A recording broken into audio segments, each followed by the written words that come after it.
Halo YouTube, ketemu lagi sama Moses Kurniawan. Hari ini saya mau review mesin espresso Latina Primo. Kalau di video sebelumnya, saya udah review nih grinder Latina X60M. Nah, bisa cek videonya di atas ya. Nah, kali ini kita mau lihat ini. Mesin espresso ini saya udah beli sekitar 1 tahun dan saya udah pakai untuk daily use, untuk di rumah aja sih, kebetulan bukan di cafe. Dan nanti kita akan share kelebihan-kelebihannya apa menurut saya pribadi. Kemudian nanti kita coba bikin cappuccino dengan mesin ini. Jadi terus simak video berikut ini ya.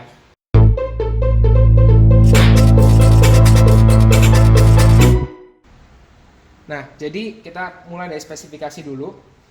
Untuk spesifikasinya, daya yang dibutuhkan itu 1450 watt dengan kapasitas tangki air belakang itu 1,7 liter. Kemudian dia sudah menggunakan portafilter yang ukurannya 58 mm. Jadi ini ukuran yang dipakai di kebanyakan mesin kopi profesional lainnya. Untuk teknologi pemanasannya dia pakai thermoblock. Ya secara umum disebutnya boiler, tapi boiler itu biasanya dia tabung, kalau ini thermoblock. Kemudian dia ada 4 tombol ya. Ini hidup ya, untuk on off. Kemudian yang ini untuk preset, ini untuk custom, jadi mau berapa lama untuk dia ngeluarin brewingnya. Kemudian ini untuk memanaskan steamer. Jadi ini sudah built-in dengan steamer, jadi ada steam one-nya di sini. Ujungnya itu dia yang series ini dia single ya. Jadi lubangnya cuma 1. Ada juga aftermarket kalau nggak salah lubangnya 3. Kemudian dia udah dilengkapin, yang seri saya ini sudah dilengkapi dengan tekanan PSI yang merah, bar yang hitam. Biasanya kita pakai bar sekitar 10 sampai 15 ya untuk kopi. Kemudian ini untuk pengaturan arus air dan uap. Nah, ya udah kita langsung coba hidupin. Jadi teman-teman bisa tahu berapa lama proses pemanasan dari mesin ini. Power saya hidupin. Ini saya pakai timer. Kita start ya. Nah, ini indikatornya kalau masih kedip, artinya dia belum panas. Jadi butuh waktu untuk memanaskan air di dalam mesin ini. Jadi kalian harus tunggu sampai dia steady. Dan biasanya sih saya akan tunggu lagi beberapa saat supaya dia panasnya konsisten. Nah, tapi untuk dari dari mati sampai hidup nanti kita coba berapa lama ya. Waktu udah 35 detik, dia masih on progress, dan ya di 38 detik dia sudah siap dipakai. Jadi cepet ya, proses pemanasannya itu nggak sampai 1 menit. Tapi saya umumnya sih saya nggak langsung pakai, takutnya kurang konsisten panasnya atau apa, dan sambil nyiapin yang lain kan lebih daripada 1 menit ya. Jadi dibiarin hidup aja dulu sementara. Untuk spesifikasi dan ini saya rasa cukup. Next kita langsung aja coba bikin espresso dan frothing susu untuk cappuccino.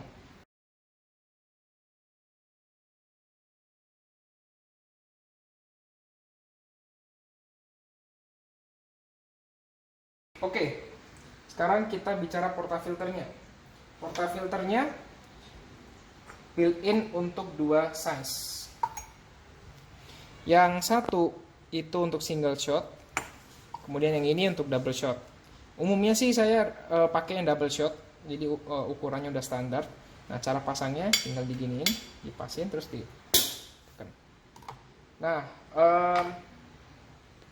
saya menggunakan untuk double shot itu 18 gram dari hasil trial and error, coba-coba dose-nya berapa banyak sih yang paling enak. Cuman kalian boleh coba.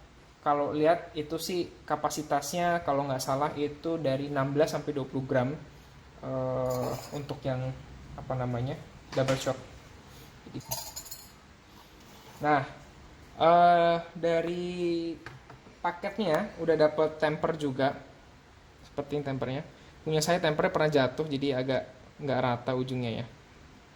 Tapi nggak apa-apa, ini masih enak dipakai. Kita ratain dulu kopinya.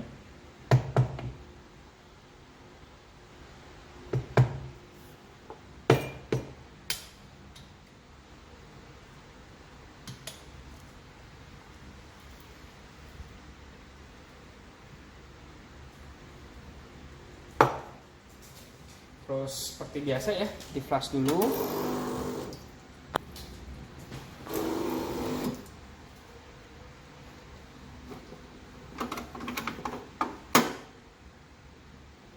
Kemudian saya lebih suka yang manual adjustment dibandingkan auto yang udah preset, karena saya bisa tahu lebih detail.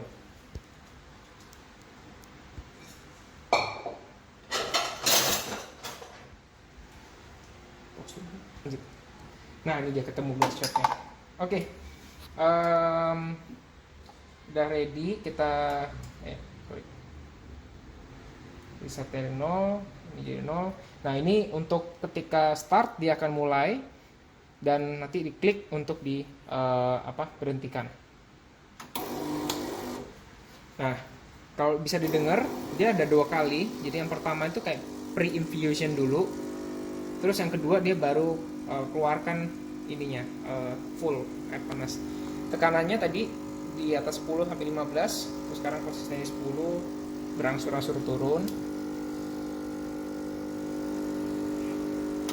Nah, target saya di 41-42an, 22 detik, 23, oke lah.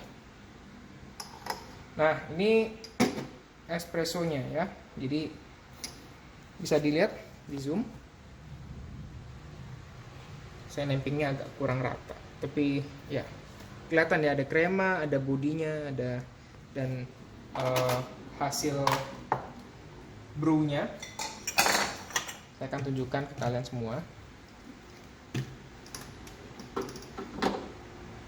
Nah, ini dia hasilnya. Memang tidak sekering yang ada valve-nya yang biasanya ada di mesin kopi yang mahal ya, tapi ini cukup kering, dan kalau dikenok dia langsung bersih. Jadi biasanya sih ya bisa dicuci, bisa dilap, cukup dilap sih, bersih lagi, jadi dipakai lagi. Nah, bisa dipakai lagi. Terus jangan lupa di flash supaya tetap bersih. Saya sih sekaligus flash, saya sikat pinggir-pinggirnya, jadi nggak ada yang nyangkut. Cuman sebenarnya cukup aja di flash. Oke, jadi espressonya udah jadi. Sekarang kita mau panasin susu. Jadi ini bisa dibilang kelemahannya, cuman ya karena price pointnya yang murah, yaitu harganya sekitar 3 jutaan kalau nggak salah, atau 3-4 juta, atau mungkin sekarang udah naik ya, tapi sekitaran angka itu, di bawah 5 juta yang jelas. Dia nggak bisa barengan antara bikin espresso dan steam susu ya. Jadi ini kita harus panasin sekaligus, kita nanti hitung waktunya berapa lama yang waktu dibutuhin untuk memanaskan air sehingga menjadi uap untuk steam susu. Tinggal diklik tombol ini, sama kayak yang awal, dia akan kedip-kedip. Kita hitung waktunya berapa lama. Nah, jadi dibutuhkan waktu 23 detik untuk memanaskan air yang sudah ready untuk espresso menjadi uap. Oke, sekarang kita steam susunya ya. Nah, ini sebelum kita mulai steam susu, kita harus keluarkan dulu sisa air yang belum jadi uap. Jadi saya akan tunjukkan, ini kelihatan kan banyak airnya keluar ya. Nah, ini tunggu aja sampai dia habis. Terus saya biasanya perch. Nah, jadi dia isinya uap semua, jadi susunya nggak kecampur sama air. Nah, susunya saya prefer susu yang dingin, jadi nanti bagus teksturnya. Nah, seperti biasa dimasukin aja, nggak usah sampai dalam, kelihatan ya. Jadi kena tipnya aja, terus di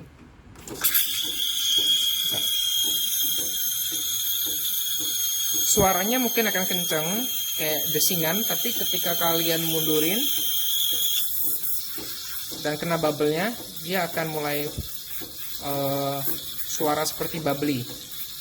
Nah, ini yang kalian mau supaya dia tetap di sweet spot kena bubble-nya, sehingga bubble-nya tuh rata dari permukaan disemburkan ke bagian dalam. Nah, ini kalau kalian bisa lihat di kamera, dia udah kebentuk seperti pusaran ya, pusaran cairan susu gitu.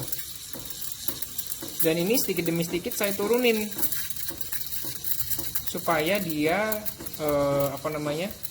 foamnya terus ngembang ke atas. Kalau di mesin-mesin yang punya double boiler yang tekanannya tinggi, mungkin ini halnya nggak perlu ya. Cuman mesin ini untuk tekanan susunya kurang kuat menurut saya, jadi perlu perlu diakalin lah seperti itu. Saya nggak tahu, mungkin teman-teman lain yang punya mesin ini mungkin punya cara masing-masing nih bikin susu. Nah, ini kita panasin sampai wadahnya ini sudah kurang nyaman untuk dipegang. Nah, ini udah mulai agak panas, udah enak, udah cukup sih. Nah, kalian harus tunggu karena dia masih ada uap yang keluar nih biasanya. Oke. Kita lap sambil disemprot. Hati panas ya. Nah, ini hasil seperti ini. Nah, biasanya saya akan aduk dulu supaya krimnya rata sehingga bisa untuk 2 porsi dan latte artnya jadi.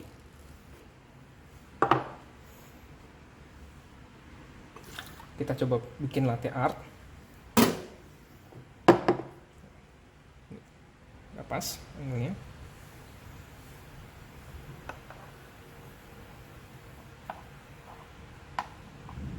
Nah, agak nggak simetris ya. Kita coba lebih rapi lagi.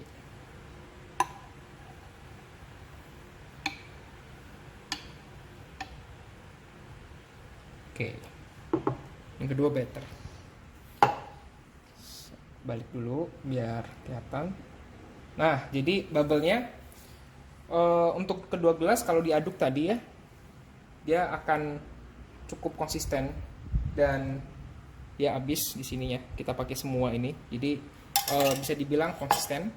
Sejauh susu kalian pakai yang susu yang seger, terus bagus ya, full cream, jadi enak untuk dibikin. Oke, ini udah jadi latte-nya. Nah, sekarang kita bahas cuman satu sih kekurangan saya ya, menurut saya.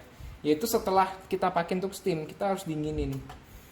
Artinya dinginin tuh steamnya tadi harus diubah lagi menjadi cairan panas untuk bisa dipakai dengan espresso berikutnya. Jadi kalau bolak-balik steam dan espresso, steam espresso akan butuh waktu lama. Ini kan lama nih. Nah, cuman saya punya cara ngakalinnya. Jadi steam yang tadi dibuang aja. Caranya gimana? Ketika dia lagi proses pendinginan, kalian tutup terus kalian buang dulu steamnya sampai keluar cairannya. Biasanya itu lebih cepat. Tuh, dia langsung panas. Dia langsung siap untuk bikin espresso dari tengah lagi. Oke. Nah, jadi kesimpulannya ya, ini mesin kopi espresso yang bisa bikin latte art, cappuccino hanya dengan sekitar 3-4 juta rupiah. Itu wow banget sih. Penggunaannya selama ini nggak pernah ada kendala, nggak pernah ada rusak atau jam atau mati atau overheat, nggak pernah sama sekali. Jadi makanya saya bilang kekurangannya cuma satu, switching over dari untuk nge-steam susu dan bikin espresso itu butuh waktu. Jadi kalau misalnya kalian mau gunakan ini untuk cafe, make sure mungkin kalian punya 2 mesin seperti ini, satu khusus untuk steam, satu khusus untuk espresso. Lagian kalau beli 2 nggak nyampe 10 juta kan, lebih murah daripada beli satu mesin yang single boiler. Nah, itu mungkin saran lah ya, saran dari saya. Cuman terlepas daripada itu, menurut saya nggak ada kelemahan lain. Ya kalau misalkan dibilang tanknya kecil, menurut saya bukan sebuah kelemahan yang cukup menjadi concern, karena tinggal diisi air lagi aja. Atau wadah repositorinya yang kecil, ya nggak apa-apa kalau udah penuh tinggal dibuang gitu ya. Nah, jadi untuk secara teknis yang secara mengganggu banget sih nggak ada, cuman itu doang satu. Sisanya kelebihannya ya udah jadi cappuccino gitu. Jadi menurut saya ini kelebihannya reliable banget sih dan bisa jadi cappuccino. Untuk ukuran daya relatif ya 1400 menurut saya kecil, karena ada juga mesin yang sampai 2000 lebih. Dan kalian harus cek juga sih supaya listrik kalian cukup nggak 1400 gitu ya. Oke, itu aja. Saya mau nikmatin kopinya mumpung masih hangat cappuccino-nya. Terima kasih telah menonton. Terus tetap sehat dalam kondisi pandemi seperti ini. Salam buat semua penikmat kopi di Indonesia.